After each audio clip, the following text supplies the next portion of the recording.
Will the abuse get better, or is it going to stay the same? We're continuing on the subject of abuse today and looking at recovery rates and why your evaluation of the situation as a wife is most important, and how you can cope while your marriage is still recovering from abuse. The Marriage Podcast for Smart People is designed to help busy couples like yourselves move away from conflict and unhappiness to build a marriage you'll love today and treasure for a lifetime. This podcast is made possible by listeners like you. Learn how you can help save marriages, prevent divorces, and keep families intact by going to oyf.support. Once again, that website is oyf.support. And now, here are your hosts, Caleb and Valinda Simone Gandel from Only You Forever. Welcome to the Marriage Podcast for Smart People. If you want to build a thriving, passionate marriage, we've got the research, the truth, and the answers you're looking for. And we have a serious podcast for you again this week. I was actually thinking, Berlin, in the last one thing I noticed that differs from our usual style in our podcast is we have a lot less humor. But I think that's only becoming because of the topic. Yeah, this is such a serious topic, right? Yeah. So this is episode 124, and today we're going to be looking at what the research says about trajectories of abuse, meaning if you learned from the last episode that you are in an abusive relationship, what hope is there for change? Right. So last week we talked about how to know if you're in an abusive marriage or just a distressed marriage. And if you're a new listener to the Marriage Podcast for Smart People, make sure you check that episode out. And also make sure you hit the subscribe button so you don't miss any upcoming shows from us. If you're struggling with your marriage, we offer a biblical, research-based approach and sort of blueprint for navigating marriage. And most of all, we offer hope, even with our topic today. Mm-hmm. So let's get into, I'm finding even anticipating talking about this, I kind of have a heavy chest or something. Yeah. I don't know. Yeah. This is one tough situation to be in. So our heart goes out to you if you're here and you're listening today. And hopefully we can speak out to you from that place, even though we are covering research, which can be academic and dry. But I think these researchers too are doing their work because they want to help and they want to see people get help and see marriages recover. Mm-hmm. You just make the research come alive. Oh, thanks, darling. So a study from 2008 looked at physical and emotional aggression, and it measured this using what they call the domestic conflict inventory, which is a tool for measuring conflict in marriage. It includes elements that we described in our previous episode about physical and emotional aggression, okay? So they looked at 118 couples, Verlinda, and they found that physical aggression significantly decreased over time, 43% per year. Emotional aggression did not significantly change over time. They actually found that husbands showed a 3% increase per year. But so they just got nastier. Sorry, go ahead. Yeah, just hang on. Mm-hmm. It means that 3 or 4 of the men out of the 118 couples got a little bit worse. Or actually, I'm just going to say got worse. I don't know how worse they got. Okay. It's not saying that all men were 3% more terrible. Oh, okay. Yeah. Got it. And they found that longer duration marriages had lower physical aggression. And when we did the research on this, the rest of the research tend to support this kind of result. So physical aggression seems to change over time, often decreasing, but emotional aggression tends to remain stable over the years. And again, when we're going to come to this in a bit, but I think we have to mention it now that every marriage is different. Yes. Yeah. So we're just reporting trends and statistics here. Your marriage is unique. Some men get more and more aggressive and end up killing their wife. That happens, right? Yeah. So I just want to make that note there. But this is generally how things go for many people. Okay. Another study from 96 found that even when the husband's physical abuse decreased over a 2-year period, the same was not true of emotional abuse. So that's reinforcing that same point. Mm-hmm. The frequency of the emotional abuse remained stable even as the physical abuse decreased. Now, what they did find is that for men that got involved in batterer programs and sought help, there was more research showing that these programs can be effective in helping them to reduce aggressive comments and helping them communicate more positively during arguments.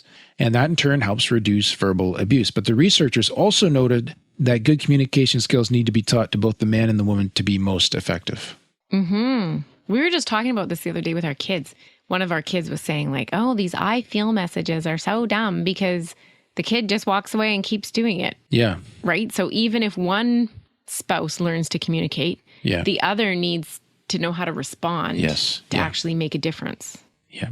And another thing too worth noting here, Verlinda, is that this isn't just like, let's go take a course or let's read a book together, honey. This is more, in these kinds of situations, I found fairly consistent comments that it needs to be ongoing and seen as a process and not just a one-time cure. Okay. And so men who successfully stopped being violent in another study toward their spouses, they often stated that they were violent due to patterns of behavior learned from their parents. So these are repeated observations that they saw for years as a child, right? Yeah.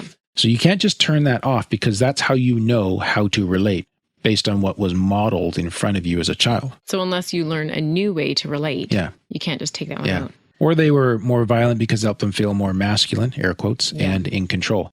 And again, like every guy wants to feel masculine and not necessarily in control, but like in control of himself at least. You know what I mean? Yeah. So how do you move towards those same ends, which I think are healthy enough, but from a completely different approach? And that's why this needs to be seen as a process, right? So there can be deeply ingrained thinking, but we need to, and because of that, we need to see this as a journey. So you can't shift this in one intervention. And the change in thinking and beliefs is most successful in men who continually engaged with counseling and intervention, such as these batterer programs. They reported that in their relationship, sometimes they would forget, and it's air quotes again, they would forget the right ways of coping with situations, but that long-term interventions helped them become more and more aware of their own motivations in being abusive, which helped them towards change. Yeah. So it's kind of like you need to get exposed at all the different kind of curveballs that life throws at you when you're on this side of the coin and relearn how to respond to all those things. That's why the one-time thing doesn't work. Okay. Yeah. So a 6-week, once a week thing, is probably going to help a little bit, but long-term sustainable change, you want to be looking at a journey here. Okay. And so just, I don't think I need to elaborate on that anymore. Okay. Now, the question, how many abusive men recover? So the answer to this depends a lot on the type of abuse being perpetrated. Again, there's higher rates of recovery for physical abuse rather than psychological abuse. I just find that But it's surprising. so obvious. If I punch you and you have a black eye, there's a direct correlation, right? But if we get into a verbal riffraff, and let's say you're mean, but I'm abusive, I don't have a black eye to look at the next day. Oh. Right? Yeah. Yeah. Okay. And plus we disagree already, right? So, and then disagreements tend to reinforce our positions. So I can't even begin to see why you would be right.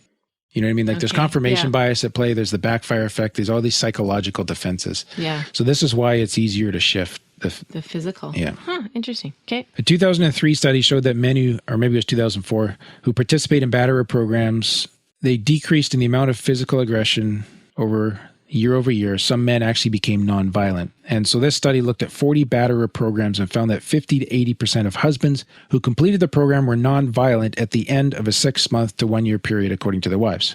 But the researcher went on to point out that the reduction of other forms of abuse, like psychological, is unclear. One study this researcher referenced showed that about half, 40 to 50% of the participants stopped their terroristic threats at a 6-month follow-up. Now, a terroristic threat is like a precursor to physical violence. So that's a partial accomplishment, even at that, right? Okay. In half the men. They pointed out that what they were concerned about is that some men displaced their physical abuse to heightened verbal and psychological abuse, which is very concerning. Because that's not actually stopping the abuse. That's not actually a mind shift. They've just stopped hitting them. Yeah. Yeah. Which is, it's good that they've stopped hitting them. Yeah. The studies that I looked at were also observing that stopping the abuse for Linda was very phenomenological. I just love using that word. Phenomenological, which means that, and it was fascinating to read these studies because they would talk about all these different, did the person drink or not drink? Were they young or were they old? Were they employed or were they not employed? Demographics, socioeconomics, race, all these things, right? And on the part of the husband and on the part of the wife, there's multitudes of factors that influence the outcomes here. Okay. So at the end of the day, we can do all this research, we can refer to statistics, but your marriage is unique. And this is the part that I said I was coming to. And you are unique, and so is your husband. So these statistics are not determinative of the course of your marriage, right? If you're listening today. And these statistics and these researchers also don't take into account the power of God working in your marriage. And he has and he can change hearts. I don't know if he will change your husband's heart. I don't know that. But I was mulling over biblical examples for this, Verlaine. I was trying to think of abusive men in the Bible, and it's not something I'd thought of before, so I had a real hard time coming up with them. The first one that came to mind was maybe Pharaoh of the book of Exodus, right? Yeah. And the story of Moses. And eventually, God just led his people out of Pharaoh's grasp. He just removed them. That was his solution. Pharaoh's heart never changed. In fact, it got harder. And their removal did not happen before a lot of difficulty was experienced by them, right? But for God, that was the final solution for that situation. Yeah. In other cases, I don't know how harsh the kings were that led Israel captive towards the latter part of their history before Christ came. But some of those kings certainly showed compassion, even though they were not believers. Like So, Nebuchadnezzar? yeah, I just wonder, like, if they were, I can't say they were abusive, but they were certainly the conquering, I'm going to put chains on you all, take you all back, make you look like our people, and do our thing. Kind of sounds abusive. Yeah. And yet, you hear of them speaking towards their Jewish subjects with compassion, allowing them to go back and rebuild and so on, right? So those hearts did change. Yeah, God worked in those hearts. Yeah. So your marriage is unique, and I don't know which way this is going to go. But I just thought I would put that out there, and hopefully you can draw some hope from that God still works, and he's a redeeming God and a powerful God. Okay. At this point, we're going to take a break like we usually do, Verlinda, but I wanted to do something different with today's podcast. I actually didn't talk to you about this beforehand, but since January 2017, you know this part. All of our bonus content is available to those that support our podcast. But for this episode, we have a worksheet that gives you the essential information you need to find help when you're in an abusive marriage. And ethically, I thought, you know what? I cannot put this behind a paywall. Yeah. I'm not going to make people pay for this. I agree. So it's also available on our Patreon page, but this particular post that it's available on makes the download free for everyone. So all you need to do is go to oif.support. That'll take you to our Patreon page. Look for episode 124 to get that free worksheet. We'll take our usual 60-second break here, but I just wanted to make sure that you knew that this particular guide is available for free. What happens when the fairy tale marriage meets reality? Too often, high expectations lead to disappointment, communication breaks down, and the struggles of day-to-day life become overwhelming, leaving you feeling lost and without hope. Unfortunately, marriage does not come with an instruction manual. Marriage troubles are deeply personal and can take a toll on you, your spouse, and your family. Counseling can be expensive, and divorce is very costly. It doesn't have to be this way. Caleb and Verlinda understand your pain and frustration. Their mission is to help save as many marriages as possible, and to date, thousands of couples are helped through their weekly podcast. But the most important marriage they want to help save is yours. With a minimum of a $10 investment a month, you gain access to exclusive bonus content and valuable information to help you succeed in your own marriage. Learn more about saving marriages and how you can help at oyf.support. That's oyf.support. You're listening to the Marriage Podcast for Smart People. Before the break, we were talking about abuse and the uniqueness of your marriage in this regard. So this kind of brings us to the next part is, so everybody else has thoughts about whether it's going to continue or not. But what do you think as the wife, as the victim in this situation?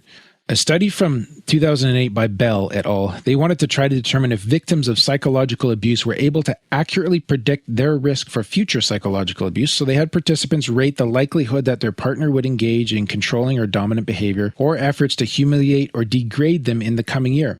And then they followed up 18 months later. And what they found was that women were more likely to be right than wrong in their assessments of risk. Oh, so yeah. And almost 2/3, there were 62% of victims that accurately assessed their risk of being psychologically re-abused either for or against. Meaning, they predicted it would go up, it went up. They predicted it would go down, it went down. So they were accurate. 2/3 of them were right. Now, that's why your thought matters, right? And Your that what matters? Thought, your opinion. And I'm talking to the listener here, right? Yeah. But it also means that we're going to have a little bit longer episode today because if you're a wife in an abusive marriage and you want to keep your marriage but not keep the abuse, I want to give you some things to work on. One is a way to cope, and you may have figured some of this out already and be already doing this. Yeah. And another is a way to look at shifting the pattern of abusive behavior. And I do have to just make the caution that this podcast is just a self-help tool, and it doesn't replace individual counseling or getting professional help for your situation. Always bear in mind that if you attempt to shift things in an abusive relationship, you may put yourself and your children into greater danger. And next week, we're going to be talking about when to leave and when to stay, and if you need to leave, how to do so safely. So if you're not certain of your safety today, I would certainly say hold off on trying anything new until you listen to that episode or do some personal research along these lines. So just proceed with caution. I want to talk then a little bit, Verlinda, about how to cope with an abusive husband. So let's just say that we have a wife, she's listening today, and she really feels in her gut that this can improve, like it can get better. Okay. Okay. So your evaluation of how things are going to go with your husband is likely accurate. We've determined that. Yeah. Right? In your gut. Yeah. Yeah. We also know that there's no way to predict the future, but there are steps that you can take to protect yourself and give your marriage the best chance for healing. Now, we have to put the caveat on here to really talk to wives where usually in these situations, your husband is blaming you for all the distress and the abuse that's happening in the marriage. Like if you would just stop doing this or that, then he wouldn't get angry at you, right? Yeah. And I'm concerned that when I say, here's things you can do to help, that I could be conveying the same message. Like if you would just change, this would stop. Okay. And I just wanted to reaffirm our wives that are listening that you are not the problem and you are not the cause of his abuse. He is the source. He is the cause of that issue. It's coming out of his brokenness. It's not your fault. Even if you respond in ways that you're not proud of, it's still not your fault. But there are some things that you may be able to do to help yourself cope and help empower yourself against the abuse and thereby shift your position in the marriage. And this may improve your situation. That's what I'm trying to help with and with shifting this pattern of abusive behavior. So there's 4 things to look at. The first 3 they go together. They're from a study in 2008 where the researchers interviewed 27 women who had been in an abusive, intimate relationship, but these relationships had become nonviolent. So these 3 items build on each other. So this is just really kind of taking their stories and looking at kind of the core elements that helped them. Okay. Now, the first one is about counteracting abuse. And this involves actively struggling to survive day to day in the context of abuse while exploring ways to change, avoid, or escape his oppressive behavior. And again, we're going to go through these strategies, but you're the best person also to evaluate whether they're safe to engage or not. So don't just try these because I'm listing them off. You're the expert in your relationship, on your husband. Trust yourself to know what may help and what may put you at greater risk. Right. Now, there's 3 ways to try counteracting. First, minimizing. So you may be able to engage in a process of reducing the intensity and frequency of abusive attacks by doing what he wants, by being careful and not fighting back. So you're just lowering the number of episodes that you're experiencing. This is just a way to cope. This isn't actually going to fix the abuse. No. Although I don't, this is tricky, right? You may be able to see a shift on your marriage on your own with wise thinking and help from God. That's possible, right? Mm-hmm. So this is just kind of being proactive to not like flip the triggers that cause the explosion. Yeah. Okay. And fortifying is the second part. So this is about making an effort to improve your own day-to-day life where you can cautiously choose to open up to safe, trusted confidence, people that you can talk to that will have your back. You can find comfort talking to others. You can engage in work, in education, in community, because you may find yourself now having sort of over time lost contact with many of those things. Mm-hmm. And you can find comfort in simple individual or community activities. So this kind of fortifies, it strengthens yourself, right? And it's subtle, so it's not a direct assault back against the abuser. So this is like strengthening yourself as an individual, as a person. Because you have your own relationships, you have work that you do, so you're starting to feel strong. Because a lot of ladies in this situation find themselves like with a ton of self-doubt, an incredibly low self-esteem, and a low sense of self-worth. Okay. So this is just strengthening yourself again, right? And the minimizing, I think, just kind of lowers the volume on everything. It takes you away from some of the craziness, right? Yeah. And then breaking free. So this involves considering your options and beginning to disengage from the abusive relationship. So considering options, and I didn't say break free or leave. I said just considering, right? Okay. And beginning to disengage. So this means taking an inventory of available resources. Like what do you have that allows you to go somewhere and be safe if you choose to do so? It's another way to counteract abuse, and it's something that we're going to go into more detail on next time. Next week? Next week, yeah. Okay. So this is counteracting abuse, which is sort of a basic layer. And if you look at this, none of this is a direct affront back to the attacker. Right. Okay. Because that may put the woman in more danger. Yes. Okay. Is that making sense? Yeah, that part is. And you had some concerns before we started. Do you want to bring that up? I'd always heard like fighting back may cause a worse reaction. Yeah. It may put you in more danger. So when we were going over this before we started, I had my reservations as to whether we should be talking about this. But I do understand what you were saying there, as in none of these are affronting the husband or confronting him. They're just ways to build yourself up as an individual. Yeah. So that's in this section, that is true. Now, as we come to the next section, now the pushback may begin. And you don't want to begin this section until you've done a good job of the first one, I would say, right? So this is part of your journey. And when you come to this, again, you're evidence gathering. And if you've been doing the other things, it's interesting to know, like, has your relationship gotten, like, have things improved a little bit? Is he calming down, or is it still bad, right? If doing these things is going to inflame him and put you at risk, then you should not do these things. These things will not work for your marriage. Okay. In another marriage where it's a different form of abuse and there are different issues happening, these things may help you to change your relationship. Okay, so we had... I think could even depend on his motive for the abuse. There's so many things, Rolinda. Okay. So we had over 8,000 downloads last week, okay? So I don't know how many marriages are going to listen to this and try to work on this, but we're speaking to all of the marriages, and only some of them will different parts work for. Right. So this is, again, back on you, our listener, to be wise, to be praying, and to be cautious. And trust yourself. Yeah. Okay. So the second part is called taking control, and this is the process of initiating action to shift the power in the relationship. Okay, so this is where it starts, and we're looking to shift power. And wives often did this in this study. They observed that wives often did this in response to a specific escalation that kind of became a turning point. Like, he went too far once, and so that actually, although it was bad for her, it gave her leverage to say, this will not, to shift the power.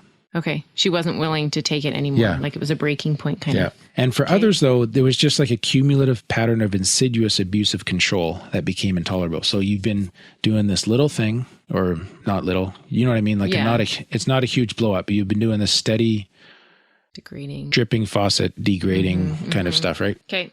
And I'm done. So in this, there's three things as well in this area of taking control. Okay. One, limiting. So this is setting and enforcing boundaries on your spouse's behavior. And strategies like this may include threatening your spouse and physically separating. When I say threatening your spouse, it's more like, if you do this, this is what will happen. It's a logical consequence. Like a boundary. Yes. More than a threat. Yes. Or it may actually mean leaving the home. Because often, like, the abuser can continue and he has all his power until she leaves and people start to see that he's there by himself. Then they'll start asking questions, and then the oppression and his power to hide everything is taken away from him. Oh, okay. So this threatening is pressuring your husband to make a specific change, to identify the consequences if they do not. The physical separation is relocating with relatives, in shelters, or to new accommodation, is to somewhere safe. Again, we'll go into more detail on that next episode. But you don't want to threaten unless you're actually going to carry it out. Yes. Yeah, there's no point saying, if you do this again, I'm doing this, and then he does it, and then you don't leave. No, you have to be ready for that yourself. So that's why you need to do the first part. Yes, exactly. Of strengthening yourself. Okay. Yeah. And I've met wives that have said, you know what, I'm not ready yet. Okay. And I've also, this was a statistic that was handed to me informally by an expert in this field. Okay. And she said that in situations where the husband's not able to change, I think it was, the wife will often leave 7 or 8 times before she has a final departure. Wow. She keeps going back. She goes back. And she says you have to prepare the family to support her choices to go back, because what you want you don't want the family to become the next person taking control of her. Right. You want to really empower this woman to support her choices, to ask her how that went, to help her evaluate this. So if you're listening to this from a helping perspective today, just keep that in mind, that you want to make this about empowering her to keep making decisions and supporting her and helping her to see how those come out, so that you continue to support her individuality. Even if you don't think it's the right decision. Yeah. And you're scared. Yeah, I would be scared. Scared to bits, right? Yeah. Okay, so the first one is limiting, which includes this physical separation possibility. The second one is building personal power. This is about acquiring new personal capacities and resources to facilitate taking control. That's like getting help, learning about this, boosting your competence in functioning in the world, like things that have been taken away from you. Start developing your competence on those things again. Get new, fresh perspectives on what's happening in your marriage, so you have a way of seeing this that is not with all the brain games that he's played with you to twist your thinking. It's clear. Okay. Like, get clarity, right? This is personal power. Okay. The third one is renegotiating the relationship. And this is a direct process of agreeing on and living by new standards. So you might consider setting up trial periods to see if the change behavior is sustainable, like if he can hold to it, or developing formal rules for handling habitually challenging situations. So if he's on a specific cycle and something sets him off every time, it's like, here's how we're going to handle that going forward. You negotiate that with him. Okay. For example, as soon as he starts to lose his temper, he agrees to go to the garage until he's calmer. Like, he must do that every time. That's the agreement, right? Yeah. the consequence for not doing this is that she will go to her parents or she'll call the police or something, right? So just setting those rules, hard rules up to protect, Okay. to renegotiate that part of the relationship so that that is not acceptable. So guys will actually do this. Some, Okay. yeah. At this point, if she's coming this far, Verlinda, Yeah. they both want the marriage, probably. Okay. And he realizes he has a problem, Okay. that something needs to change. Okay. Yeah, probably is how this looks. Okay, and then the third one. So we had, what do we start with, Verlinda? Counteracting abuse, taking control, and now living differently. And then we'll wrap up after this. So living differently is like after you've taken control so that you're no longer in the victim position and you've been counteracting the abuse, you can refine the shift in the relationship. It's assuming you want to remain in this marriage. Yeah. So step one is start by looking at coexisting. And this means like living separately, but together day by day. So if you've had to go down the separation route Yeah. and you're looking at bringing your lives back together, Yeah. you spend days together, basically in evenings, Okay. right? Okay. And your husband has to abide by the conditions negotiated in taking control back. And this will work best if the physical abuse is stopped and you feel you have enough control in your life. Right. So for every woman, this is going to be so different, like where you are in your own journey. And Yeah. wow. Okay. That's where I get to use my favorite word, phenomenological. It's unique. Yeah. Okay. And then reinvesting, where this is looking to your husband to rebuild the relationship and to change his behavior. So combined with the wife's increase in personal power, this may result in a shift towards reinvesting in the relationship. Now, I know that talking about a wife having control is not what you're used to hearing in the context of a traditional or complementarian or even an egalitarian relationship. Okay. But when you have abuse going on, the normal biblical or Christian ideals for marriage are already so completely violated that you have to position things now in defense of the wife's safety. That becomes the higher priority than having a traditional family structure, if I Okay. can put it that way. Because that's already been blown out the Yeah. window. Okay. At least until such a time as she feels safe enough, like there's enough trust and safety in his reform and it's proven out, like it's sustained, it's abiding, Yeah. that she'd be willing to return to share power and control more as equals in the relationship. Okay. But even at that, he needs to know there's boundaries. And if he starts going down a certain road, we're going to start this over. She's going to retake control. This is what it's going to look like, right? And that kind of leads us to the idea of reconfiguration, which is setting things up for the present and the future. So trust is a prerequisite for this. And this is the part where you set tentative standards for the present, for the future. And I say tentative because you're saying this is how we'll live as long as it's safe to do so. If the abuse reinitiates, as I mentioned just a moment ago, you get to reevaluate. It's about saying, we're not going back to the way it was, to the old configuration. We're reconfiguring. We're going to create something new together, and it has to be founded on trust and respect. Okay. So that's the two of you really kind of rebuilding this marriage to look like it should, where it's healthy for both of you. So those are the three things that build on each other. You can kind of see how you really go through your process there, right? Yeah. Yeah. Like, do you know, I just feel lighter talking about this already. Like that there's some hope. Yeah, exactly. Yeah. Yeah. Now there is a fourth thing, which is separate. Okay. And it's running on a separate track from the three. It comes from a different source, but it addresses coping. So it'll help you more while you're in the process of working on the other three. Okay. And what that is I'd like you as a wife, if you're in this situation, to really consider getting involved in a support group. It has to be safe for you to be able to do so. Like you have to be able, often wives in this situation have to account for their time. Right. But try and find this support group and engage in it if it's safe to do so. These groups can really help you to spot and challenge the signs of abuse. Because again, keep in mind, Verlinda, when you're right in the middle of this, you don't know which way is up and you don't even know what's normal and what's not. It's so disorientating. Yeah. Okay. And the groups provide an opportunity to compare notes with other women and to find safe ways to begin to challenge the behavior of the abuser. So the support here may not actually help you solve the abuse, but it can help you to cope. It can give you a reference point, especially for all that crazy making that happens in psychologically abusive situations. Just make sure that the group you join is going to support you and make sure it's a group where it's clear that it's not the woman's fault. So there's support groups out there that say, well, it's your fault. Yeah. What? Yeah. Yeah. If you would just be a better helpmeet. There's Christian books out there, Verlinda, that support abusive husbands. Like, here, let's write a book about how to be the best kind of doormat you possibly can, like to really get the mud off his boots. It's brutal. So I'm sorry I had to say that, but I did. Wow. Yeah. Yeah. So that's a notable caveat. All right. That's another tough one done. Yeah. Let's wrap this up. Alrighty. So in closing, yeah, we want to shout out to those of you who chose to begin supporting our show last week. Helena, Jude, Ismail, and Pamela.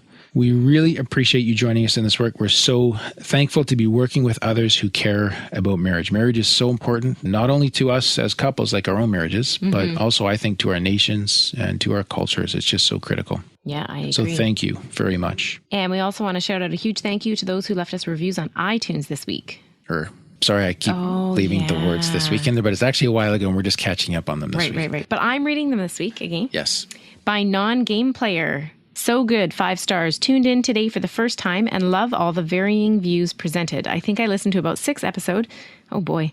And I'm excited to see positive changes in my marriage. That's pretty good. Yeah. 6 episodes and we're seeing changes. That is awesome. And from...